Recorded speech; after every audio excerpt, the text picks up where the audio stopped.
crunch in 2009. I remember Lehman Brothers closed their doors in 2008, and then you had the credit crunch, and then the market took a massive whack. This is similar to that now. The market went down very, very sharply, but it bounced back then, and it'll bounce back again.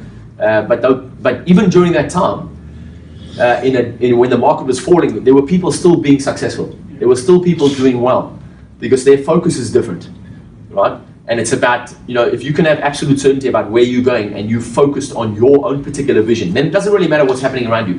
Obviously, there's going to be stuff happening around you, and you can't block it out completely. But at the end of the day, you have to focus on where you're going. And if you are creative and you are using your ability, your creative ability, then what you can do is you can create. In spite of the fact that other people are not creating, in spite of the fact that things are tough, you can still create. Some of the greatest brands that we have today, some of the biggest companies that we have today, some of the biggest corporations and some of the most commonly used products were built during the biggest recession that we've ever known in our lifetime. People talk about recession, but recession is an average, isn't it? There's going to be people who are doing really well, and there's people who are doing not so well, but it's an average. Recession is an average, but people use that, we use that as an excuse. It's a recession, therefore my business isn't going to do well, therefore I've got this issue. But it's not necessarily the recession that's the issue, it's actually their own mindset. I would agree, yeah. It is, people can always list a bunch of excuses, and we've all been, I think, myself included, we've all had times in our life where we will say, okay, and you look for the reasons outside yourself. But at the end of the day, if you're going to say, actually it's down to me, right? If it's going to be, it's down to me. Down to me. Yeah. So, and then it comes back to, being creative and resourceful. You can have a list of reasons about why you're not going to be successful, why it's not working for you. And you say, well, I'm lacking this, I'm lacking that. I don't have enough time, I don't have the right connections, I don't have the money. I don't have the intelligence, I don't have the mental capacity, I don't have the education. But those are just a list of reasons. But if you say, right, okay, let me look around, what can I do? And look at somebody who's been resourceful even though they had nothing. And there's loads of people like that. We can, when you start looking for them, you see them. You find them everywhere. And you say, wow, how did that person do that, right? In spite of the fact that they were facing all those challenges. How did they actually do that? Because they just found a way to get over it and through it, right? And anybody can really create a future that they love and they can live into it with absolute passion, and it's compelling for them. And disregard what's going on around them and say, well, what, stuff is happening. You can't walk around with rosy-colored glasses on all the time and pretend things aren't happening. However, I always say to people, listen, if you're going to watch the news, then you should be watching it for a particular purpose. Don't just watch it because you're fascinated by how bad the world is, right? And then it gives you justification in your head to say, well, the world's going to pot right now, right? Which is a lot of people say. If you're gonna watch the news, then perhaps you want to work on something. There's something that you're working on. Maybe you say, well, what? I want to do something about that particular. I want to do something about orphans. I want to do something about kids who are living on the street. I want to do something about peace. And you're active. Don't just watch it because you want to watch it, and it's. I tell all my friends and clients, don't watch it. Don't watch the news. Don't watch it. No, I've been telling since last Wednesday. It's very hard to. The Wednesday before the vote. Yeah.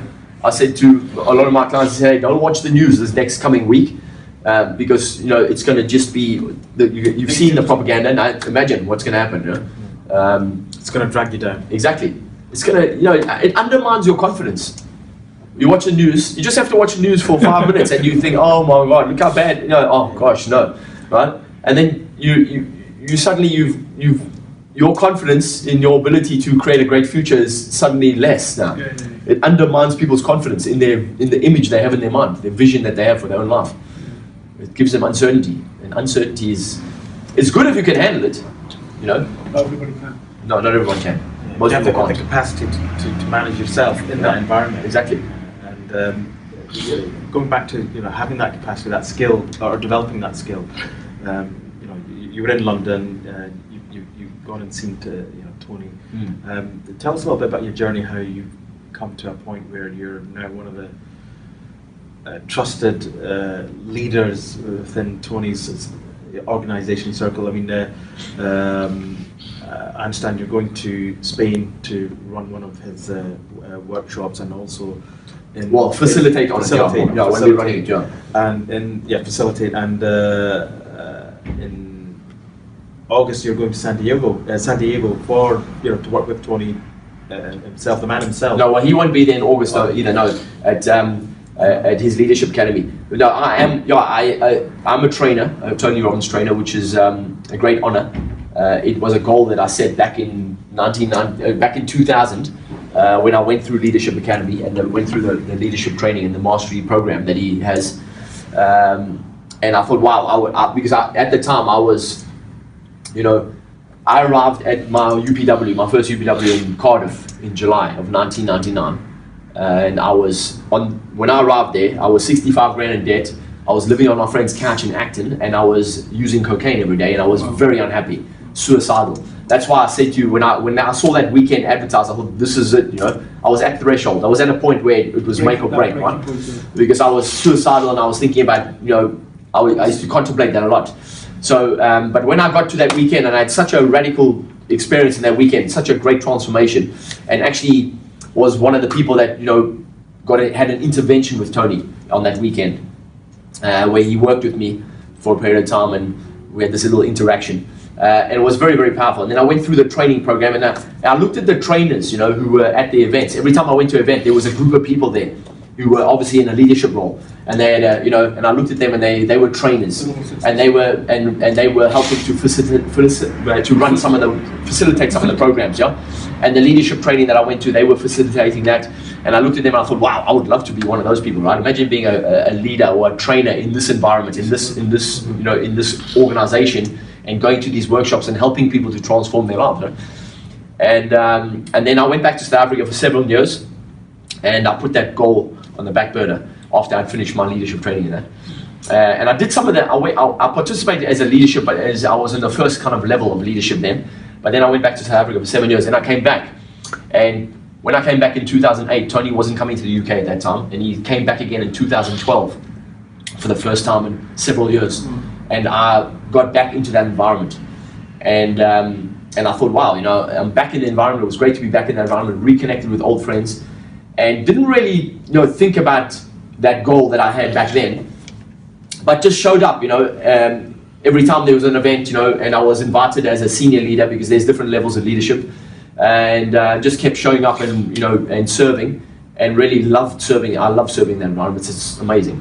But then last year I was promoted to trainer, and it was a dream come true. I thought, wow, it was amazing. And I remember the goal that I set all that time ago, and it came to fruition. So it is a fantastic honor. I love it, and I've met some amazing people in that environment. I've got some of those people are some of my closest friends, and although we don't see each other, we only see each other at events. But when you connect at an event, it's like, there's no time has passed. So in Spain, yes, I'm going to Spain in July for 10 days, and there will be the Life and Wealth Mastery program that's running there, and I will be helping to run the workshop as in a leadership role. It will be facilitated by two of Tony's top trainers that have been doing that for a long time. And then in August, we will be in San Diego for Leadership Academy, which is a fantastic training on leadership. One of the best, I would say probably one of the best leadership trainings, if not the best in the world, really. And the methodology that you learn about in that program, it's a 5-day program. It's in San Diego. So I'm hoping to go to that one too, also hoping to be invited. You get invited. There's about 50 or 60 trainers around the world, Robbins trainers, and you get invited to events. So I'm hoping to be invited to that event as a trainer. And even if I don't get invited, I'd like to go and just serve in any way I can, because it's just a great environment, and it's all about leadership. Yeah. Have you been to his Fiji? I haven't been to Fiji yet. No. I'm hoping to get an invite. I'm hoping to get an invite to that one too. Yeah. So, but that's usually a smaller program. So there's they can only invite a smaller number of trainers. So, but I would love to actually go there and participate on the program there, even if I don't, because it's just too. It's if you look at the video in that, and I've had a lot of friends who've been there, and they say it's just one of the most magical places on earth. I've seen famous clips of the Fiji, but mainly centered around the 9/11 event where the famous two individuals. Yeah, that was in Hawaii. Was that in Hawaii? Yeah, sorry, yes. yeah. I thought 2001. Yeah. But it was a famous interaction between two opposite ends, and how they reconciled, because Tony was there. I was there. Were you there? Oh, you I was there? there in a leadership Oh, role there. all right. I was there. I was actually, we were supporting an English team. We had about 40, 50 people in our team. They were from England. And I was supporting one of Tony's master trainers, Jerry McKinney, lovely guy. He's been with Tony for many, many, many years.